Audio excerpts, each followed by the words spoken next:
Bismillahirrahmanirrahim. Kita lanjutkan lagi keterkaitan antara ruang vektor dengan himpunan bagian. Kita coba lihat. Ini ruang vektor ya. Pembentuknya kita udah tahu ya pembentuknya. Jadi untuk mengaitkan ruang vektor dengan himpunan bagian kita ingat pembentuknya. Ya.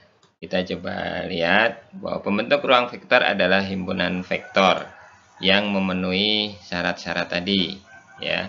Masih ingat ya, yang memenuhi syarat-syarat tadi. Nah, kita coba mana ini ngecilkannya, tutup nih. Nah, kita perkecil dulu, set. Ini ikuti ya. Jadi intinya apa? Ruang vektor adalah atau ruang vektor disusun dari himpunan vektor. Ya kan, himpunan vektor. Sekarang kita lihat himpunan ini himpunan ini kita kasih garis. Himpunan ini dia mempunyai himpunan bagian, ya kan? Himpunan itu punya himpunan bagian, betul nggak?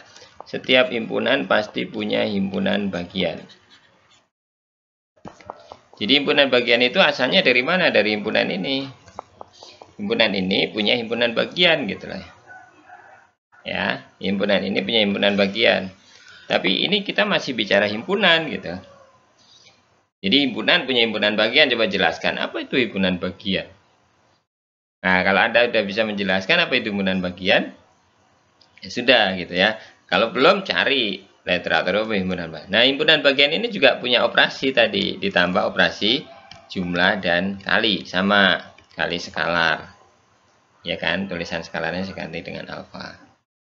Nah, kalau himpunan bagian ini punya jumlah kali skalar dan dia juga ini bersifat tertutup,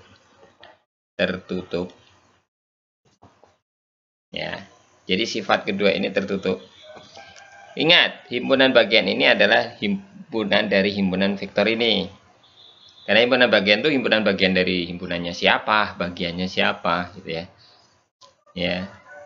Nah, kalau himpunan bagian ini punya, ingat himpunannya dari sini, dia punya dua operasi dan operasinya tertutup. Segini saja. Ingat kalau kita mendefinisikan himpunan vektor, kita mendefinisikan ruang vektor, kita harus menambahkan 8 sifat, 8 aksioma. Ya. Nah, sekarang sampai di sini aja. Karena himpunan ini sudah membentuk himpunan vektor,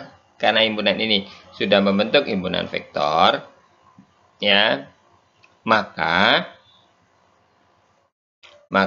kalau kita punya himpunan bagian dari himpunan ini, kemudian dia punya dua operasi dan bersifat tertutup, ini bisa disebut membentuk ruang bagian. Ruang bagian dari siapa? Karena bagian itu pasti punya bagiannya siapa? Bagiannya ruang vektor yang dibentuk oleh himpunan ini. Ya. Karena himpunan bagiannya dari sini. Ini membentuk ruang vektor yang sini.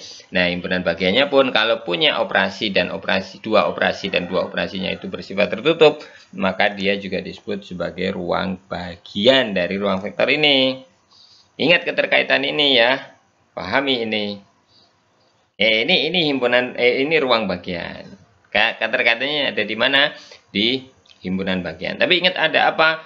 Ketika kita menunjukkan himpunan bagian, kita tidak usah menunjukkan 8 sifat.